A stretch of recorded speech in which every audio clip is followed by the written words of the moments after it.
Trigonometry for class 10, exercise 23.2, page number 309. এটা একটা প্রয়োগ নাম্বার হচ্ছে 34. 5 cot theta plus cosec theta by 5 cot theta minus cosec theta equal to 7/3 হলে cot theta এর মান নির্ণয় করি। তাহলে আমরা লিখতে পারি cot theta এর বদলে আমরা জানি cos theta by sin theta, cos theta by sin theta plus cosec theta মানে 1 by sin theta by 5 cot theta means cos theta by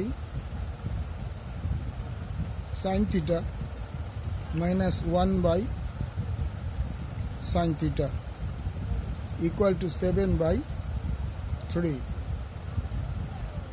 और আমরা LCM করছি। LCM টা যাবে sin theta, sin theta কে sin theta ডিভাইড করলে 1 কে 5 cos এর যদি multiply করি 5 cos theta plus sin theta কে sin theta দিয়ে ডিভাইড করলে sin theta কে 1 হয়, 1 কে 1 দিয়ে মাল্টিপ্লাই করলে 1 বাই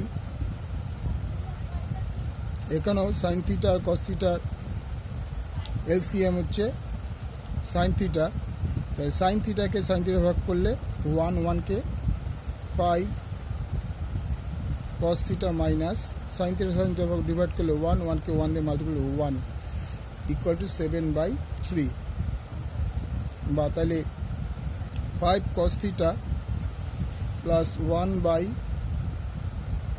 sin theta ইনটু এটা উল্টে দিলাম sin theta by 5 cos theta minus 1 equal to 7/3। এবার sin theta কা কেটে দিলাম, তাহলে কি পড়ে থাকছে? পড়ে যাচ্ছে 5 cos theta plus 1 by 5 cos theta minus 1 equal to 7/3।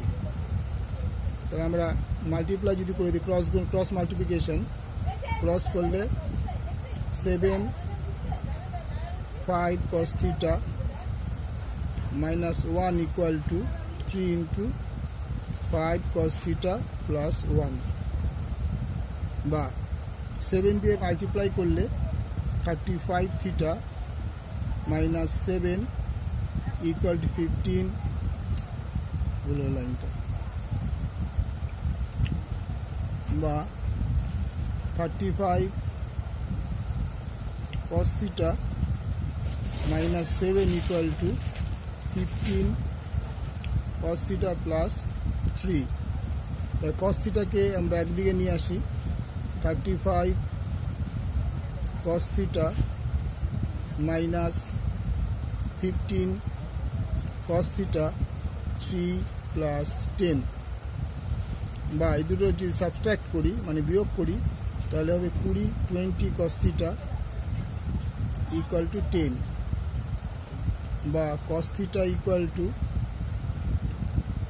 10/20, 0 কেটে গেলে 1/2। সো cos theta এর মান 1/2। ওকে, ভালো লাগলে লাইক করবে, শেয়ার করবে, সাবস্ক্রাইব করবে।